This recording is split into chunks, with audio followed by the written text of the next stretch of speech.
ஆண்டுகள் உருண்டோடியது. நான் மீண்டும் மோடி அவர்களே அன்றைக்கு மதுரைக்கு வருகிறார்கள். மதுரையிலே சந்திக்க வேண்டிய ஒரு சூழல். அந்த நேரத்தில் அந்த 3 ஆண்டுகளில் 652 கோடியாக இருந்த காயர் எக்ஸ்போர்ட்ஸ் 1782 கோடியாக உயர்ந்தது. நான் அந்த என்னுடைய 3 ஆண்டு கால பணி நிறைவடைந்த அந்த நாளில் அவரிடத்தில் அதை தந்தேன்.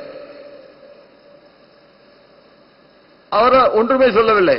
வாங்கினார்கள், எல்லோரையும் சந்திக்க வேண்டும் அல்லவா, வாங்கிவிட்டு அவர் அருகிலே இருந்த தன்னுடைய பிரைவேட் செக்ரட்டரி இடத்திலே தந்து விட்டார்கள். அடுத்த நாள் காலையிலே எனக்கு ஒரு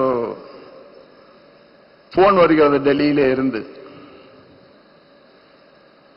அந்த போனில் நீங்கள் என்ன காயர் போர்டுக்காக மோடி அவர்களிடத்திலே தந்திருக்கிறீர்கள் என்று கேட்டார்கள்.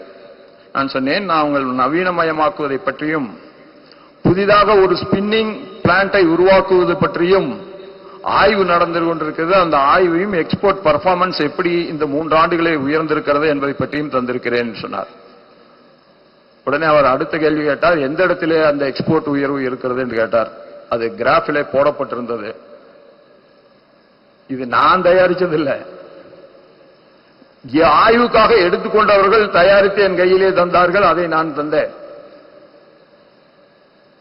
அவர் அதை பார்த்துவிட்டு ஓகே இருக்கிறது, நான் மீண்டும் உங்களை நாளை கூப்பிடுகிறேன் என்று சொல்லிவிட்டு போனை வைத்து விட்டார். ஒரு தலைவன் எப்படி இருக்க வேண்டும் என்பதற்கு உதாரணம் மோடி என்பதை நான் இந்த இடத்துல ஏன் குறிப்பிட விரும்புகிறேன் என்று சொன்னால், அடுத்த நாள் காலையிலே மீண்டும் போன் வருகிறது, நீங்கள் அடுத்த ஓராண்டு காலத்திற்கு மீண்டும் காயர் போர்டினுடைய சேர்மனாக உங்களுடைய பதவி நீடிக்கப்பட்டிருக்கிறது என்கின்ற வார்த்தையை அவர் சொன்னார். எனக்கே ஆச்சரியம், நானே கேட்கவில்லை.